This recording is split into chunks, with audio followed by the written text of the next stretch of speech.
The communications room at Earth Defense Fleet headquarters hummed with the usual sounds of deep space monitoring when everything went silent at once. Commander Jacob Price had been watching the screens for 8 years, and he knew something was terribly wrong. New Haven Colony always sent signals, and the constant stream of data about weather and crops and daily life suddenly stopped completely. It was not a slow fade or a technical glitch, but an instant cut to absolute nothing. Lieutenant Karen Mills checked her equipment 3 times before she spoke, because she could not believe what she was seeing. The life support system stopped reporting and the atmospheric processors went dark, and even the simple automated weather satellites ceased their endless chatter. Every single system on New Haven had gone offline at exactly the same moment, and that was, impossible unless someone had deliberately made it happen. Jacob felt cold spreading through his chest as he reached for the emergency communication line. He called Admiral Patricia Hayes and told her that they had lost all contact with 17,000 people living on a planet 400 light-years away. The Admiral arrived within 30 minutes, and her face was grim as she studied the blank screens that should have been filled with the ordinary details of colonial life. They sent reconnaissance drones immediately, but the drones would take 6 weeks to reach New Haven through the quantum slipgates that connected human colonies across space. 6 weeks of waiting and wondering and hoping that somehow this was just a massive technical failure.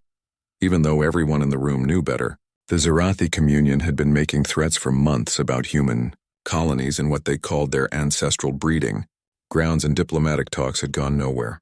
On Earth, the government began emergency meetings behind closed doors. President Claire Morrison gathered her advisors and military commanders, and they all understood that if the Zerathi had actually attacked a civilian colony, then everything was about to change. Admiral Hayes stood before the Defense Council and said they needed to prepare for the worst outcome while still hoping for the best, and her voice was steady, but her eyes showed she already knew what they would find. General Richard Cole argued that the Galactic Council had strict rules about proportional military response and that humanity could not simply declare war without proper evidence and procedures. Admiral Hayes looked at him with an expression that made several people in the room shift uncomfortably. She said that if 17,000 human civilians were dead, then she did not particularly care what the Galactic Council thought was proportional, and the room went very quiet. Dr. Helen Park, who represented civilian interests on the council, tried to counsel patience and reason. She reminded everyone that starting an interstellar war based on assumptions would be catastrophic for humanity's place in the galactic community. The Admiral agreed they would wait for confirmation, but she also ordered every ship in the fleet to prepare for immediate deployment and told the Weapons Research Division to review every dangerous system they had ever developed. The 6 weeks passed like a slow torture for everyone who knew what might be coming. Families of New Haven colonists gathered at Earth Defense headquarters, hoping for news and crying when none came. The media speculated endlessly about technical failures and solar flares and anything other than the truth that nobody wanted to say out loud. Meanwhile, Admiral Hayes quietly moved military assets into position and activated reserve units and began reviewing classified weapons programs that most people did not know existed. When the reconnaissance drones finally reached New Haven and began transmitting data back through the quantum network, Jacob Price was alone in the analysis room. He had volunteered to review the initial findings because he felt responsible after being the first to notice the silence. Nothing in his 8 years of military service or his entire life before that could have prepared him for what appeared on his screen. New Haven was gone in a way that made the word destroyed seem insufficient. The cities had been melted into fields of glass that stretched for hundreds of miles, and the oceans had been boiled away, leaving cracked white salt deserts. The atmosphere was partially stripped away by weapons so powerful they had literally torn the air off the planet. Not a single building stood, and not a single life form registered on any scanner. 17,000 people had been reduced to scattered atoms mixed with the radioactive dust that covered everything. Jacob sat frozen in his chair, staring at images of a dead world that had been alive and full of hope just 6 weeks ago. He thought about the families he had seen waiting in the headquarters lobby and realized he would have to tell them that their loved ones were not just dead, but had been erased so completely that there was nothing left to bury. His hands shook as he forwarded the data to Admiral Hayes and tried to find Words for a report that had no adequate words. The worst part came when the drones found the Zarathi communications beacon left in orbit around the dead planet. It was broadcasting in multiple galactic languages, and the message was simple and brutal. This is the price of trespass in humanity. Should leave Zarathi space or face annihilation. And the beacon kept repeating those words, over and over like a threat and a promise. Admiral Hayes received the report in her office overlooking Earth, and she stood at the window for a long time without moving. The blue planet below looked peaceful and beautiful, and completely unaware that everything was about to change. She had spent 40 years in military service, working her way up through ranks and learning to make hard decisions, but nothing had prepared her for this moment.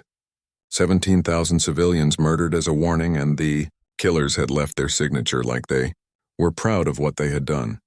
She activated her secure terminal and began composing a message to President Morrison. The words came easily because they were true and necessary, and she had been preparing for this possibility, even though she had hoped it would never come. She wrote that New Haven colony had been completely destroyed by the Zarathi. Communion and all 17,000 colonists were confirmed dead with no survivors, and this was not a military target but a deliberate massacre of civilians. Then she wrote the part that would change human history. She formally requested authorization to activate Protocol Nightfall, which was a classified military doctrine that most government officials did not even know existed.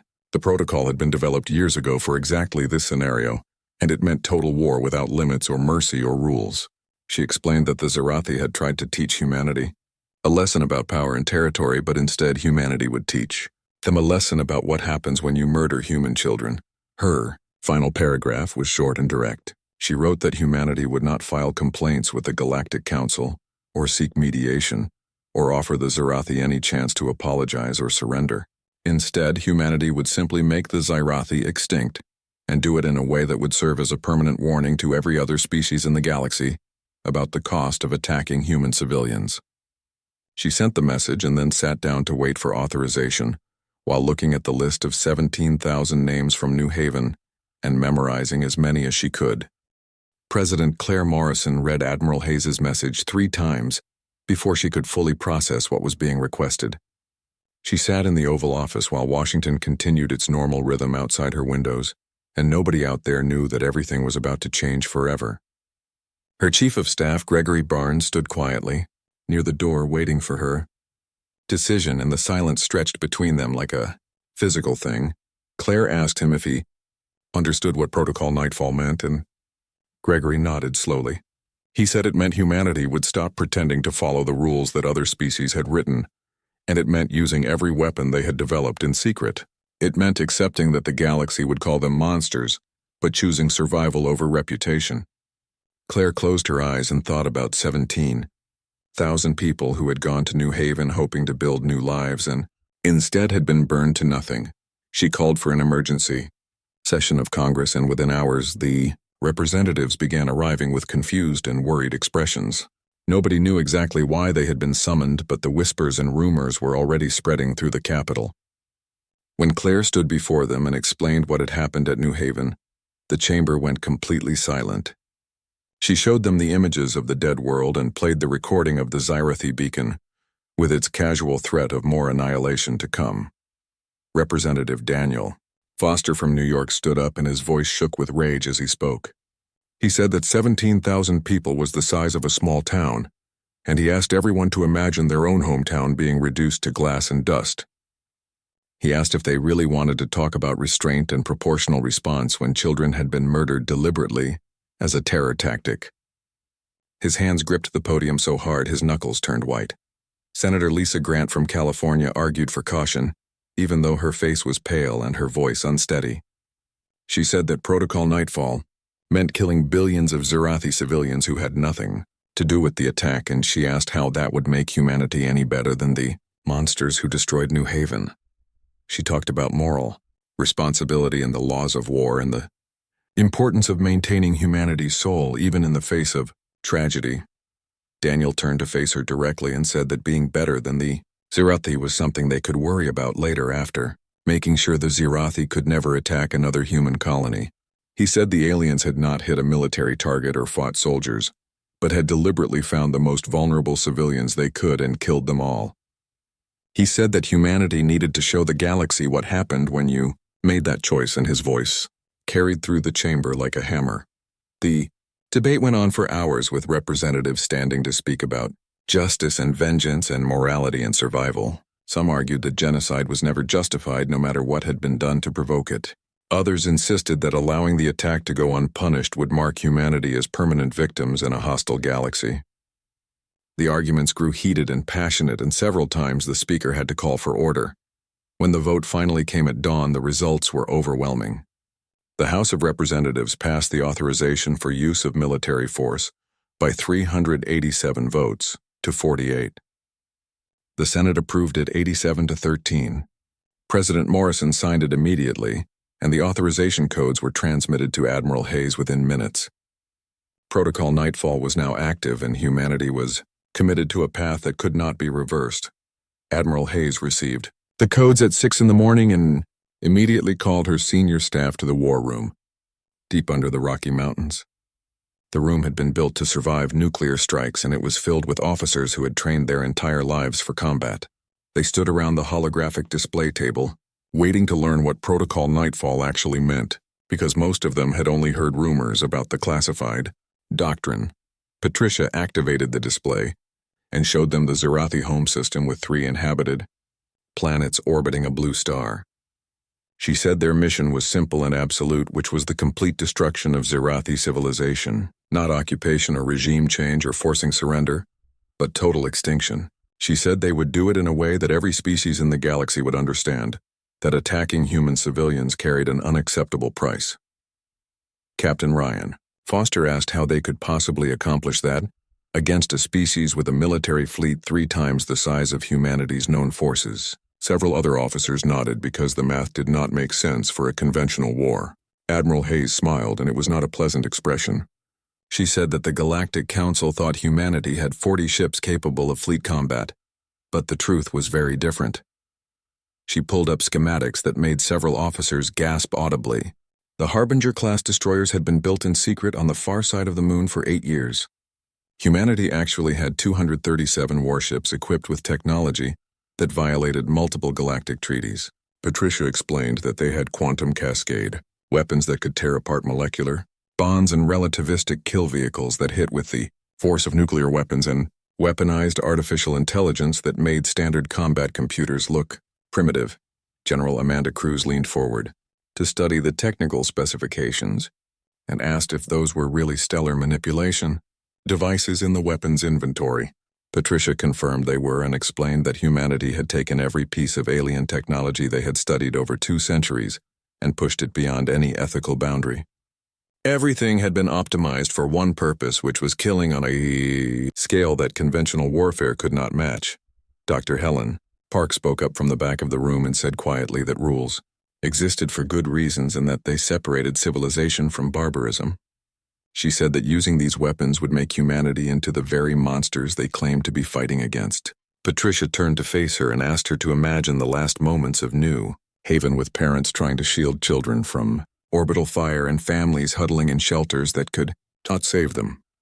She said the Zerathi had not followed rules or shown mercy or cared about civilization when they killed 17,000 civilians. She said that the aliens had made a calculation that humanity would seek justice through proper channels and maybe fight a limited war that would end in negotiation. She said they were wrong and humanity would prove it by erasing them from existence. Someone asked about the Galactic Council and whether they would intervene to stop the attack. Patricia said the council could try, but humanity would move so fast that by the time they convened a committee to discuss the situation, the Zerathi would already be extinct. She said they had surprise and overwhelming force, and they would use both without hesitation or mercy. Over the next 3 days, humanity mobilized for total war. The hidden fleet emerged from lunar shipyards, and orbital factories shifted to military production. Research facilities repurposed their work for weapons development. Captain Nicole Chen took command of the Harbinger-class destroyer Retribution and walked through her ship feeling both awed and terrified by what they had built. Every system was designed for maximum destruction with no provision for prisoners or negotiations or mercy.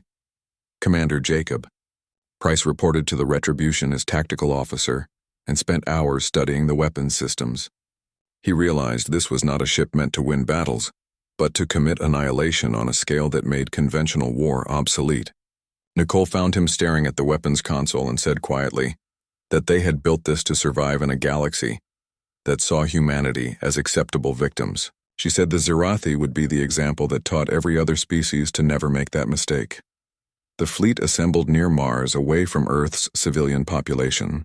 237 warships carrying enough firepower to destroy planets formed up in battle formation. 50,000 crew members had volunteered knowing exactly what they were about to do. Admiral Hayes transmitted final orders from her flagship Ragnarok, and her voice was steady as she explained they would emerge at the Zirathi home system and engage immediately with no warnings or mercy. She said what they were about to do would be condemned across the galaxy and their names would be remembered as monsters. She said they would be the villains in history books written by other species. But she also said they would be the reason no one ever attacked a human colony. Again, and sometimes that mattered more than being heroes. The fleet engaged quantum drives and disappeared from Mars orbit in cascading distortions of space-time. They were traveling toward the Zirathi home system and toward a decision that would define humanity's place among the stars forever. High Overseer Zixtal stood in the command chamber of the primary defense station orbiting Xerax Prime and reviewed routine reports with the calm efficiency that had defined his career. The attack on the human colony of New Haven had been authorized by the Communion Council 2 months earlier, and all intelligence suggested it had achieved the desired result. The humans had gone silent with no military movements or threatening communications or appeals to the Galactic Council, and Zixtal believed his assessment had been correct. He thought humanity was a young species, still learning how power worked in the galaxy, and they would eventually file formal complaints and perhaps demand some compensation, but ultimately accept that New Haven had been in disputed territory. The Zirathi would expand their breeding colonies without further interference, and the matter would be settled through proper diplomatic channels. His second officer, Carvex, interrupted his thoughts to report unusual quantum fluctuations detected at the edge of their star system. Zixtal told him it was probably just another trade convoy, and to log it in the records without much concern.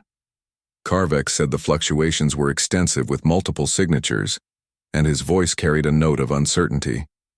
Now Zixtal looked up from his work and focused on the tactical display, and what he saw made his sensory antennae tighten with worry.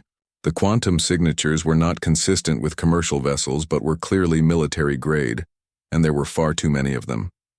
He ordered an immediate count, and Carvex reported over 200 distinct signatures emerging from quantum slip at the system's outer boundary.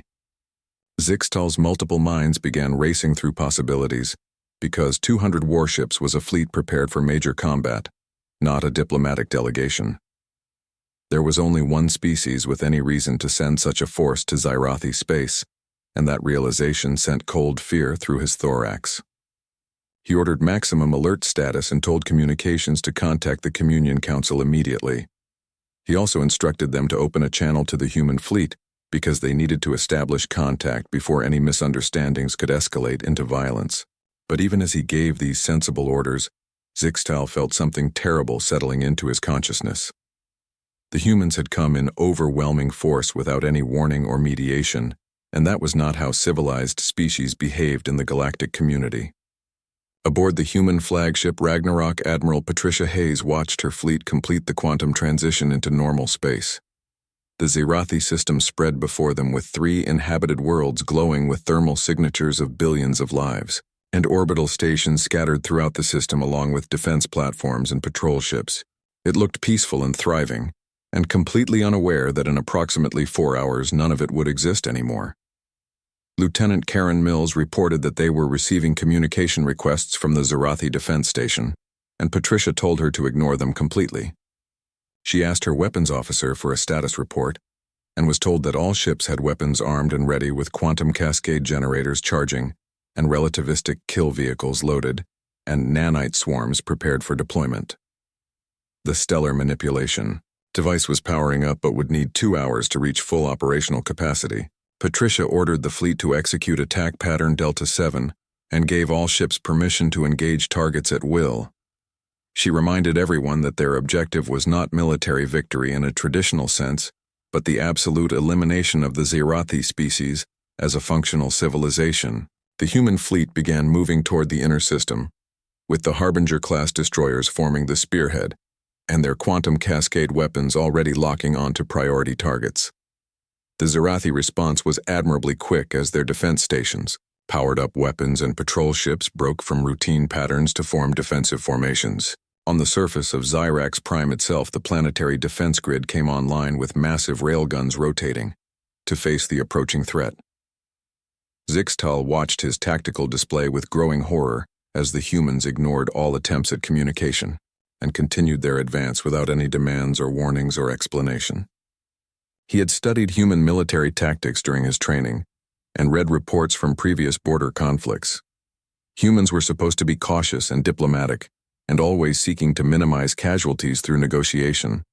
This fleet was something entirely different, moving with cold mechanical precision toward what could only be total war. He ordered deployment of all available forces and sent urgent requests for reinforcement from regional fleets while demanding a direct communication line to the Communion Council. The Zirathi fleet moved to intercept with over 400 warships of various classes accelerating toward the human invaders. By conventional military calculations, the defenders had significant advantages, including superior numbers and proximity to their supply bases and support from planetary defense systems. But those calculations were based on conventional warfare, and humanity had not come to fight that kind of battle. The first human weapons fired were quantum cascade generators that created localized distortions in space-time itself. The waves of destructive energy ignored conventional shields and armor by disrupting molecular bonds at the quantum level. 30 Zirathi warships simply ceased to exist as coherent matter, and their atoms scattered across space in expanding clouds of radiation. The effect was instantaneous and absolutely devastating, and unlike anything the Zirathi had encountered before. Captain Nicole Chen watched from the bridge of the Retribution as her weapons carved through enemy formations like they were made of paper. She felt no satisfaction or triumph, but only the cold mechanical focus of someone doing a terrible job that had to be completed. She ordered her crew to target the orbital stations and told them she wanted every military installation in the system reduced to debris within 1 hour. The battle, if it could even be called that, lasted 97 minutes from first contact to the destruction of the last Zirathi military vessel. The defenders fought with desperate courage, throwing everything they had against the human fleet.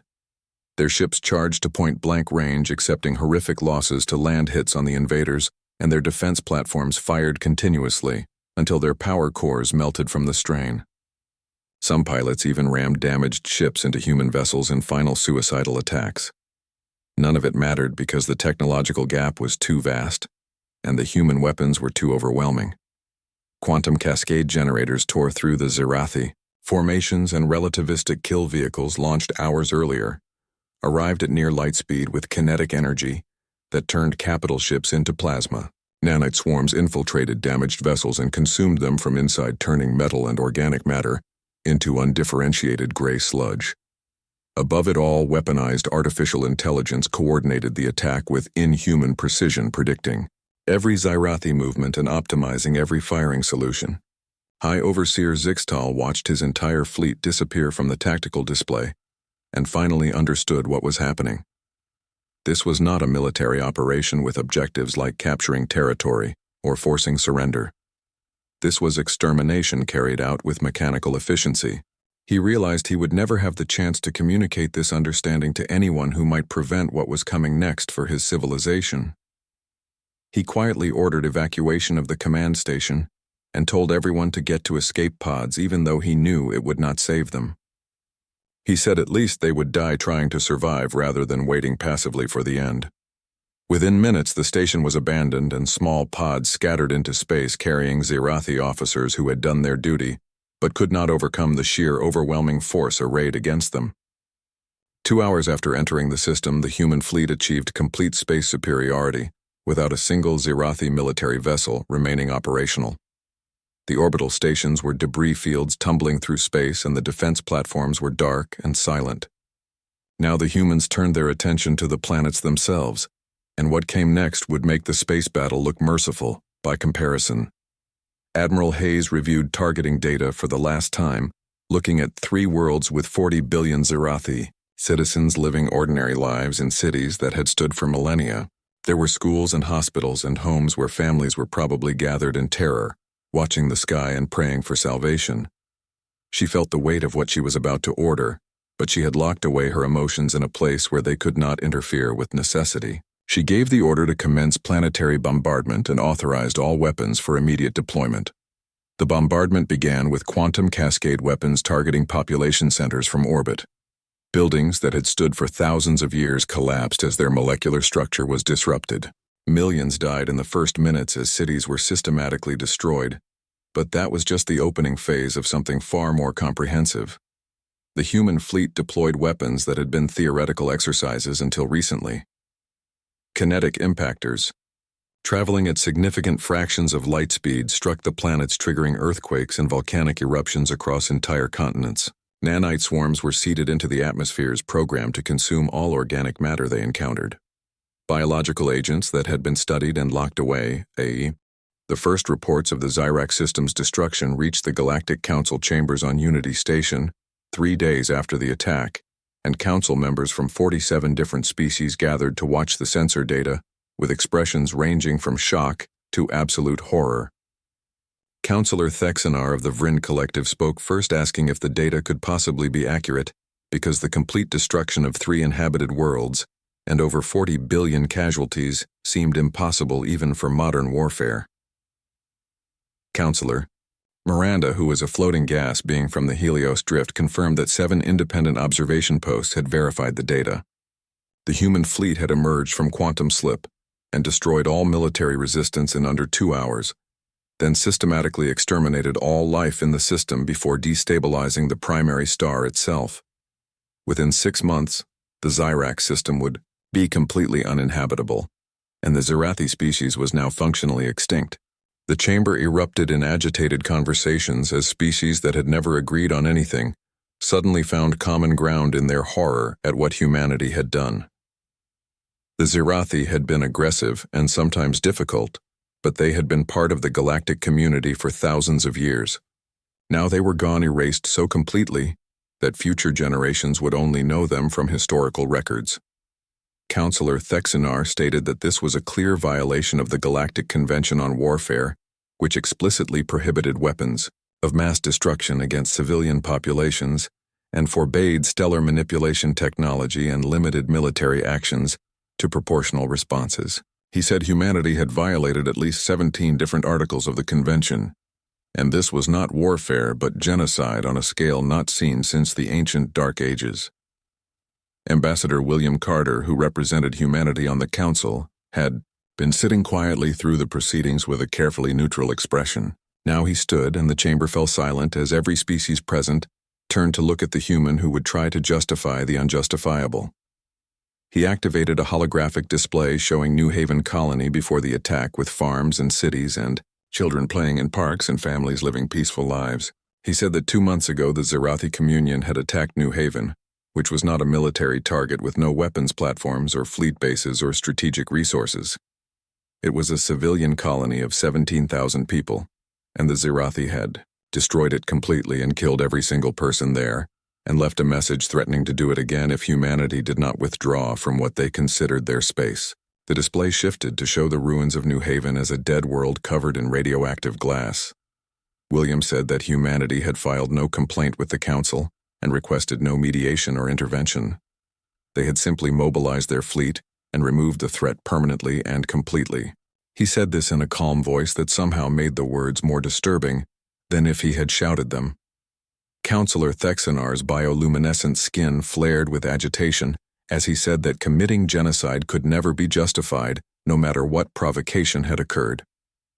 William met his gaze directly and asked if he understood the magnitude of what the Zirathi had done by deliberately murdering children and burning families alive as a terror tactic to force political submission. He said the Galactic Council had mediated 12 territorial disputes between humanity and the Zirathi over 50 years, and every single time the Council had ruled in favor of the Zirathi, citing their historical claims and humanity's status as a new species. Every single time humanity had accepted those rulings and withdrawn from contested territories trying to be good members of the galactic community. William paused and looked around the chamber at the assembled representatives of galactic civilization. He said humanity's reward for following the rules was the slaughter of 17,000 civilians and a threat of more massacres to come. He said perhaps the Council could forgive humanity for deciding that their system of justice was insufficient to protect human lives. Councillor Cythera protested that species could not simply take justice into their own hands, because that path led to chaos, and if every species responded to aggression with genocide, the galaxy would burn. William replied quietly that perhaps species should think carefully before committing acts of genocide themselves, because the Zerathi had not attacked a military target, but had deliberately exterminated a civilian population.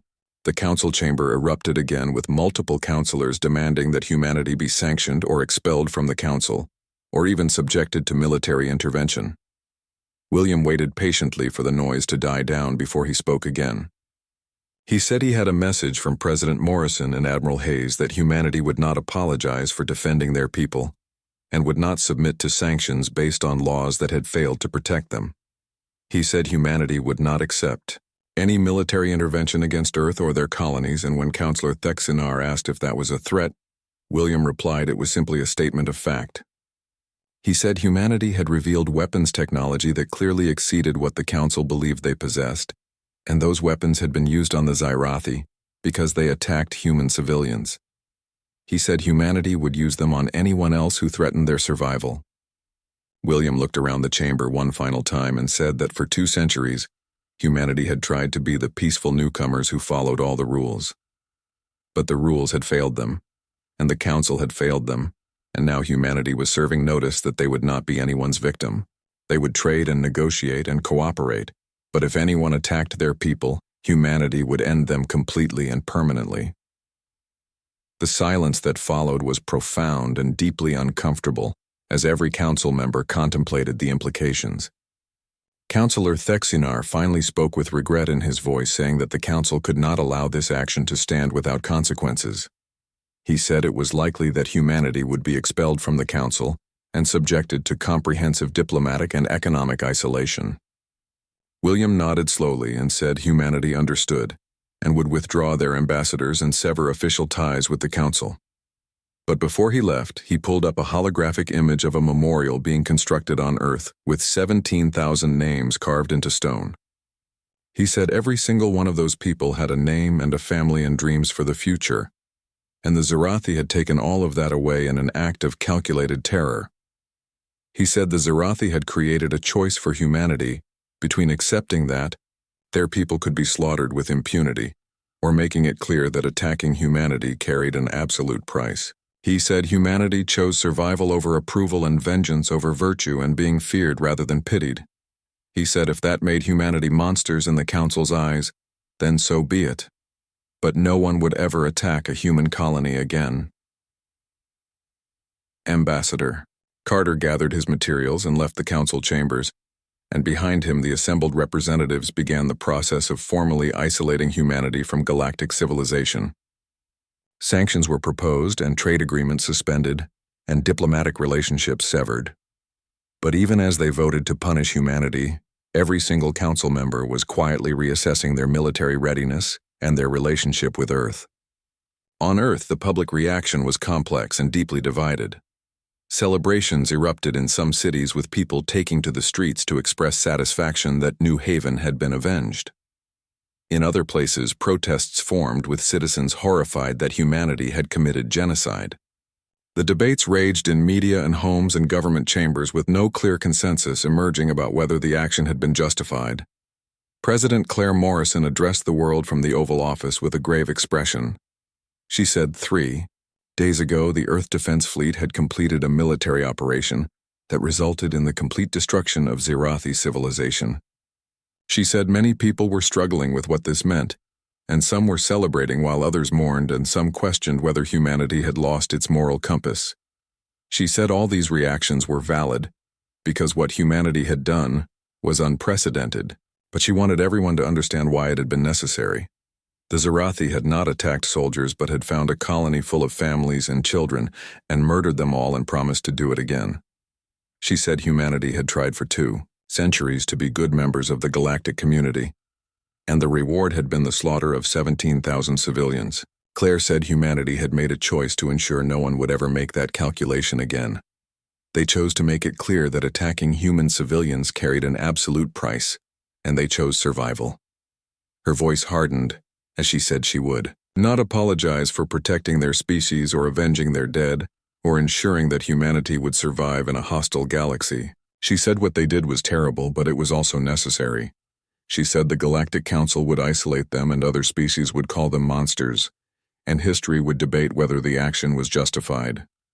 But human children would live to see that history, and that was what mattered. The address sparked fierce debate across Earth and the colonies, but underneath everything was a growing understanding that humanity had changed forever and revealed themselves capable of violence that shocked the galaxy. Admiral Patricia Hayes sat in her office looking at holographic EMA. 6 months after the destruction of the Zyrax system, the galaxy had settled into an uneasy new equilibrium that nobody had expected. The Galactic Council had formally expelled humanity and imposed comprehensive sanctions, but the predicted economic collapse never materialized. Human colonies traded with each other and quietly exchanged goods with species that ignored the official restrictions because humanity's advanced technology proved too valuable to completely avoid on Earth. Construction had begun on 2 massive monuments that stood side by side in Geneva and sparked fierce controversy wherever they were discussed. The New Haven Memorial listed 17,000 names carved deep into black stone, and visitors came every day to remember the colonists who had been murdered. Nearby stood the Zyrax Memorial with as many Zerathi names as could be identified from captured records, and the second monument was what created the most debate. President Claire Morrison had insisted on building both memorials despite enormous political pressure to focus only on human victims. She said that humanity needed to remember their dead, but also needed to remember what they had done in response. She said future generations had to understand the full weight of what happened and could not be allowed to forget the price that vengeance had demanded from both species. Admiral Patricia Hayes had retired from active service and now spent her days writing a detailed memoir that she knew would not be published until after her death. She tried to articulate the impossible choices they had faced and the calculations that led to ordering the extinction of an entire civilization. She wrote that humanity had become the thing they always feared, which was the aggressive species that others told cautionary tales about, but they had done it to survive. Commander Jacob Price had resigned his commission 3 months after returning from Zyrax and could not reconcile his participation in genocide with his understanding of who he was supposed to be. He worked at the New Haven Memorial, now helping design exhibits that told stories of the colonists and their dreams. One afternoon, he found himself standing in the Zyrax Memorial next door looking at endless lists of names representing 40 billion individuals who had died simply because they were Zerathi. Patricia found him there wearing civilian clothes because she had left military life behind. She looked older now, as if the weight of command had physically aged her in ways that time alone could not explain. They stood together in silence, looking at names until Jacob finally asked if she regretted what they had done. Patricia considered the question carefully and said she regretted that it had been necessary and regretted that Zyrathi leadership had put them in that position, but did not regret the decision itself. She said that if humanity had not responded with overwhelming force, there would have been more New Havens and more massacres of civilians, and humanity would have been victims forever.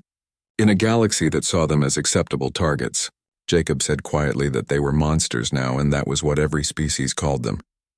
Patricia agreed and said yes, they were monsters, but they were also alive, and their colonies were safe, and their children could grow up without fear of being exterminated. Jacob said he wished there had been another option in some way to protect their people without becoming what the Zerathi were. Patricia replied that the galaxy did not work that way, and was not like Earth where you could appeal to international law or shared values. She said in space you were either strong enough to protect yourself or you were prey, and the Zyrathi had thought humanity was prey but had been proven catastrophically wrong. She turned to leave, but paused to tell Jacob that what they did would echo for generations, and historians would debate it and philosophers would analyze it, and some people would carry the moral weight forever. She said that was appropriate because what they did should be difficult to live with. But she also said that somewhere a human child was growing up safe on a colony world because no species would ever risk attacking human civilians again, and that child existed because of their terrible choice. In the Galactic Council, chambers now permanently empty of human representation, the assembled species dealt with the reality of a galaxy that had fundamentally changed. The Vrin Collective proposed enhanced peacekeeping protocols, and the Aquarius Federation suggested preemptive intervention systems, and everyone had ideas for preventing another situation like the Zarathi incident. But underneath all the proposals was a truth nobody wanted to acknowledge directly, which was that humanity had permanently changed the rules. Counselor Thexinar met privately with senior counselors in a shielded chamber to discuss what he called the human problem. He said the sanctions were holding and most species respected the restrictions, but that was not what concerned him. He said the fundamental strategic problem was that before Xyrax everyone believed they understood human capabilities, but now they knew humanity had been secretly building weapons for years that violated every treaty and could destroy entire civilizations. Counselor Miranda added that humanity had demonstrated willingness to use those weapons without hesitation, which made everything different. The Zarathi had been aggressive, but followed certain rules, while humanity had made it clear they did not recognize galactic conventions when their survival was threatened. Counselor Cythera asked what they could do and whether military intervention was possible. Thexinar said they would do nothing because that was the terrible reality they faced. They would maintain diplomatic isolation and economic sanctions and hope that pressure would eventually moderate human behavior, but they could not risk military action because humanity had made it absolutely clear they would respond to existential threats with total annihilation, and nobody knew what other weapons they might have developed in secret. He said they had to accept that there was now a rogue species in the galaxy capable of genocide and too dangerous to attack. Humanity had established a new form of deterrence by making themselves so dangerous that the cost of attacking them was guaranteed extinction. The counselors sat in uncomfortable silence as they contemplated this new reality and understood that the galactic order they had maintained for millennia had been permanently disrupted. The colony world of New Terra, which was the largest human settlement outside the Sol system, Governor Linda Foster addressed worried citizens in a town hall meeting. People were concerned about trade restrictions and uncertain about their safety, and wanted to know if isolation would continue forever. Linda told them honestly that the sanctions hurt and they had lost access to important markets, and some technologies were no longer available through trade. But she also said they were safer than they had ever been before because no species was even considering attacking human colonies anymore. The cost of such an attack had been demonstrated with absolute clarity, and no rational government would risk the complete extinction that would follow. A young woman stood and said her parents had come to New Terra believing in humanity's place in the galactic community and asking if becoming pariahs had been worth destroying that dream. Linda looked at her for a long moment and said that was a question every human had to answer individually. She said she thought the dream of peaceful coexistence was beautiful, and she wished it could have been achieved, but the galaxy had not been willing to let humanity be peaceful members of the community. The Zarathi had proven that by massacring civilians, and she said humanity had to choose between that dream and survival, and she said they chose survival, and yes, she believed it was worth it because the young woman was standing there alive and able to ask that question. She said if humanity had responded with restraint and diplomatic protests, then some other species might have decided New Terra was in their way, and humanity would have been too weak to stop them. She said she understood the moral weight and struggled with it daily, but also slept, knowing her children were safe. 5 years after the Xyrax operation, the Earth Defense Fleet completed construction on new generation ships incorporating all the technology used in the attack. The ships were officially registered as civilian vessels to avoid direct treaty violations, but everyone understood they were warships capable of projecting power across the galaxy. Humanity was building something that was not quite an empire, but was a sphere of influence protected by the implicit threat that attacking human interests meant facing extinction. It was not the future that early dreamers of space exploration had imagined, with peaceful federations and friendly alliances between species. It was something darker and more pragmatic, built on fear rather than friendship, and maintained by the memory of what humanity had done to the Zarathi. But it was also stable and it was safe, and human colonies grew and prospered under the protection of their terrible reputation. Patricia Hayes finished her memoir, knowing it would only be published after her death. In the final passage, she wrote that humanity had become the aggressive civilization that others feared and told stories about. She wrote that they did it to survive, and she believed with everything in her that if they had not responded with overwhelming force, humanity would have remained prey. But she also wrote that they needed to remember and carry the weight of 40 billion lives as a reminder of their capabilities. She wrote that if humanity ever forgot and started thinking genocide was an acceptable policy tool,